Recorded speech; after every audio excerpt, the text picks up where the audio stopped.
Welcome back, everybody. Brian Gatens here, Subaru Canada Adventure Racing World Championships. It is now 12:39 on Friday, October 3rd. Our race is starting to come to a conclusion. We have less than 10 teams still on the course, but we have fifth place team, Bend Racing 4-Hour Fuel, joining us. We are grateful for them and their time as we review and talk about their experience. The first question I always ask, and you've had some time, you've had 3 days, right, Chelsea, to process it, that it was very hard to talk to teams right after the race, like, welcome aboard, it's been 100 plus hours, how'd it go? But now that you've had 3 days following the race, initial thoughts, your take on the race, how'd the race go for the team? I mean, I'm the guy that talks a lot, so it was, no race is perfect, but this race for us was something we've been working towards for a long time. Mm-hmm. We had 2 teams out here, and we just all did the training, we all did the communication, and it's a little bit scary when you're having that pre-race talk about what your goals are. Mm-hmm. And we identified a bunch of goals, and we would be lying if we said we didn't really ecstatically follow through and keep pushing and keep the wheels on. And we really we've never been top 5 as a team in the World Championships. Mm-hmm. And so that was a goal to see if we could get inside that top 5, and what we made it by like 15 minutes. Yeah, 15 minutes. Yeah, it was a race to the very end. We were actually too the finish close. line watching that. Yeah, we were watching in the trackers and who was going to be where and refreshing everything, and we thought it was going to be a foot race to the very end. Obviously the paddle helped you out and you came charging down Lakeshore Drive here, but very, very strong that way. And and this is Matthias's 3rd race with the team, I think. Expedition race, so that was he's a solid racer, and we just kind of weren't sure at this level. Right. And it just was amazing, like the team synergy, the joy, the way we overcame the struggles. It just really was a great race for us. And obviously top 5 is the highest finish ever at the Worlds for the team, correct? Yeah, and I think for an American team in a long time. In a long time, yeah. And we were doing some of that. We were digging into some of the data, and all that bears itself to be true. Chelsea, I want to come to you next for the next question. This morning you had a really touching and very poignant Facebook post where you talked about this being the culmination of the training and the family and dialing everything in. Can you give our viewers a sense of what the team did to get ready for the race? Yeah, well, this team specifically, we all live in Bend together, and we all have small children. Between the 4 of us, Matthias has 3. He has the most recent 4-month-old. Wonderful. Congratulations. So 2 boys and just a girl, 4-month-old. We have 2 boys, and then Dan has 2 boys, and we are neighbors. Right. And so we literally can throw a rock to each other's houses, and our boys are best friends. Right. So it's not just the training. It's also the logistical of all our families coming together. I had to pull in my 2 aunts and my parents to come in 1 week and then the next week. Right. And then also throughout the summer, we got in a couple pointed trainings, and we had to make them very focused, because as parents, it's we don't have all the time in the world. Right. We have to we're okay, we get 10 hours and we're gonna try to dial everything in. There's a window you've worked hard to make. You have to use that window well. Yeah. Right. And so that's kind of for me as a mother, I'm always thinking about that, the logistical part with the kids and the training and the gear. But together, all of us do that. Gotcha. Together. And so therefore there's synergy in terms of the team philosophy, how to approach it, and it all comes together in a race like this. And it must be great for you the point meets, right? Yeah. And you have this incredible result. Yeah. And then we also have, Jason's been working with a PT, a newer one this summer to him. And it's been awesome to watch that, because Jason has 2 fake hips. Yeah, the hips, yeah. Yep. And well, the funny thing is the PT just basically they're metal hips, and so he just showed me that there's a little button that turns them into a motor. I didn't know that for years. Oh, you too? I got the advanced model. I don't want to say that too loud, but yeah, there's this little button I can push that just oh, sorry, the ref. Never mind, it's all real. But we'll have X-ray machines at the finish. But it definitely felt like that. Is that the button you hit on the 25-mile track there? Yeah. When you lay down and do that stretch? Yeah, when I laid down and did the stretch because I couldn't walk anymore, and we still had 25 miles, and I literally laid on a log on the side of a cliff.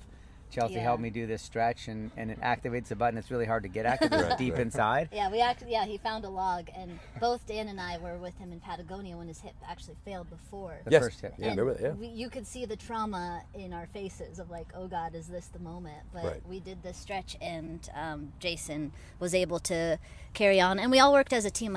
All of us each bonked out. They're had low moments, but we worked together. Let me come to Dan here for the next question. So Dan, you're your Facebook post this morning was very thoughtful about the big picture and putting the race together and all of that. As someone who's been deeply involved in racing on a variety of levels, talk to us a bit about the course as it worked out for the team, when the race really kicked in for the team, the TAs, things like that. What's your take on that? I think it's really interesting. We went into this race kind of knowing that we had one standout strength, and that's the paddling. We're pretty strong at most of the other stuff, but looking at the race schematic ahead of time, it's like, oh, there's a lot of paddling. Like, we need to make sure that that's dialed in. Transitions are always important. I think, I don't remember the number of teams that we actually passed in transition, but consistently reasonable transitions were super important and made up for the very long sleeps that we enjoyed in this race.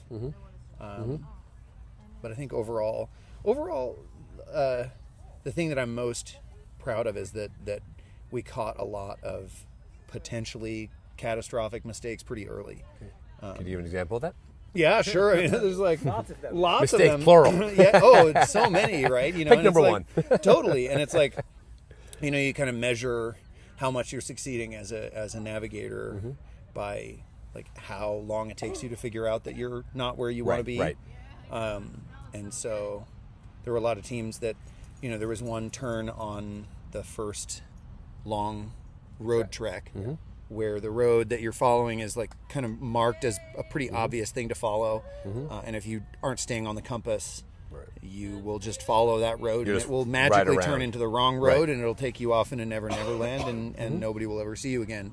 And so we were I was following along on the compass, and for a while I just started saying like, oh, this is heading the wrong way. We do not want to be where we are. We need to figure this out. And then we decided to take a gamble and just take the next road that headed in the direction that we wanted to go. And then we re-intersected with where we wanted to be, and cost us 10, 20 minutes maybe. And I know that a couple teams spent a couple hours going down into that valley and into never.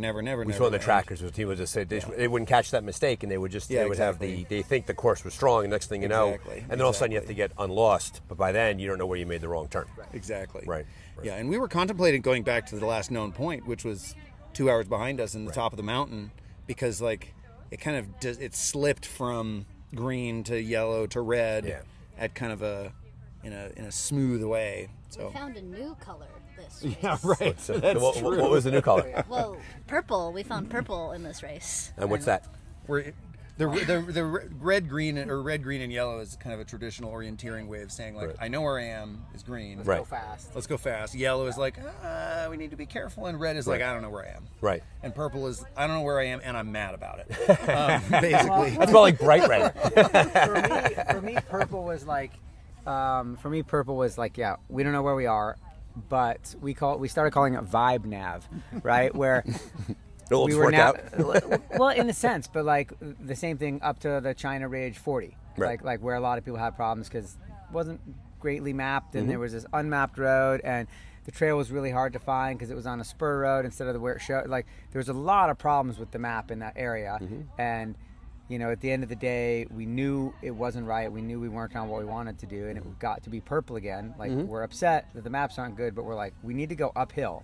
Right. And there's a bounding road way up there. Right. So we're going to follow this road that is not on our map and hope that it goes to this backstop. And if it doesn't, we know we're wasting an hour or two because we got to come all the way back down. Right. But it's like, it's going uphill. We have to go uphill a long way. So as long as this road keeps going uphill, it's going to get us closer to where we want to be. And then we'll have to figure it out.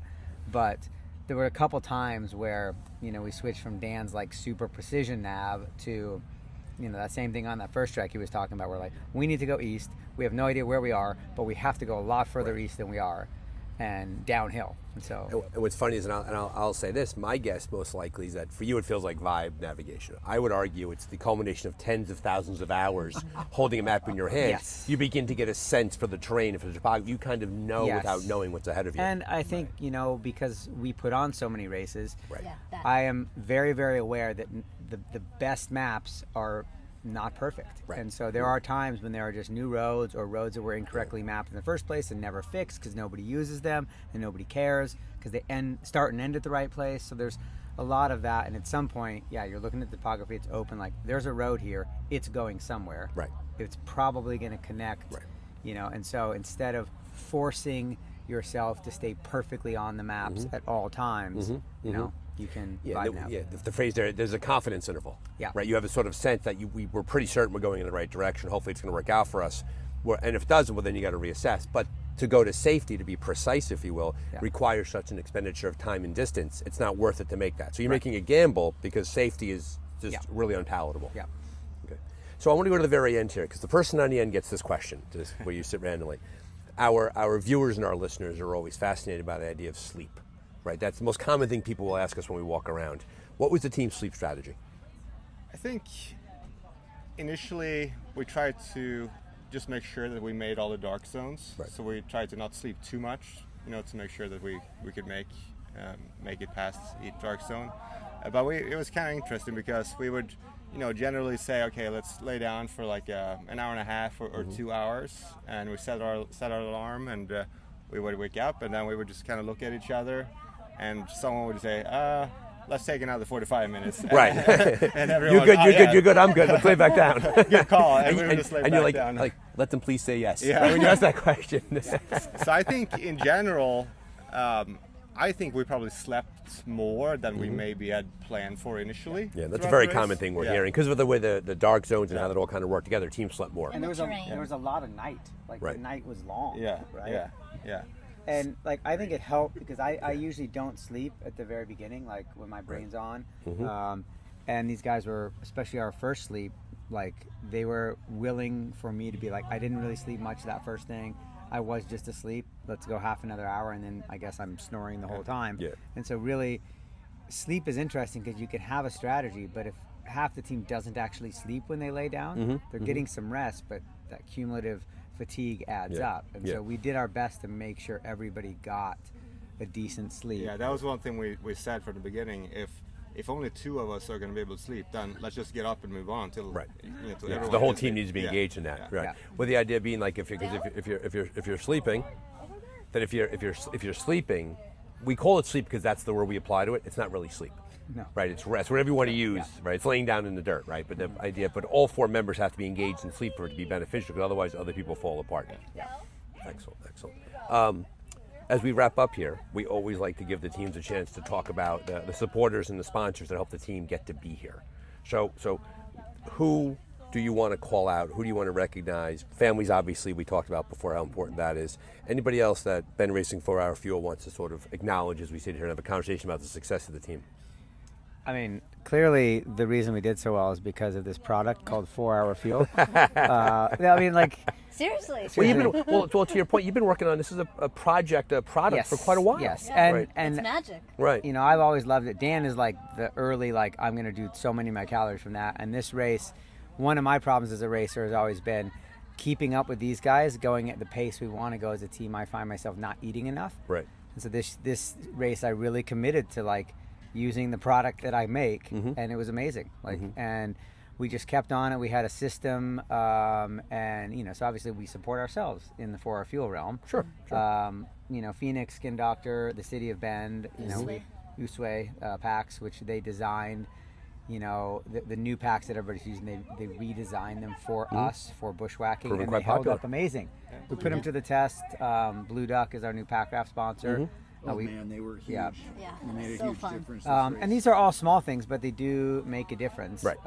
And Rebound. I'd say a huge shout out as well to our you know, the rest of our team, which raced us 4 Hour Fuel. Like, we have a unique kind of collective, and we share ideas. Like we grow, and we're able to do a lot of races as a team, even though each individual might only do 1 or 2 races a year. Collectively, the team is doing 5, 6, 7 races. Right, the different configurations of teammates. And we're always learning, and so that's a really, so they're a huge part of our success, even though they... We felt their energy out there, and we kept on giving them Good. our energy. Yeah. So Good. it felt like family. Excellent. Yeah, and then all the volunteers too. I mean, like a lot of the volunteers that go to our races are here, and Yes. so it was so fun to go to the TAs and see them. Yeah, and just the energy that they bring to everybody and how good they are. And Yeah. volunteers out there for days. Yeah, days and all days the yes. volunteers, you know, and then also Rebound Physical Therapy that's in Bend, and then Aquaterra Health, like they are our Especially body. for me. Yeah, my especially old man body. They all do all the duct tape and they keep Yeah, it packed together, yeah. right? So yeah. Well, wonderful. Congratulations, Ben Racing, for our fuel. Wonderful results. We look forward to seeing you down the course. So thank you very much. Thank Thank you. you. Thanks, Brian. Thanks.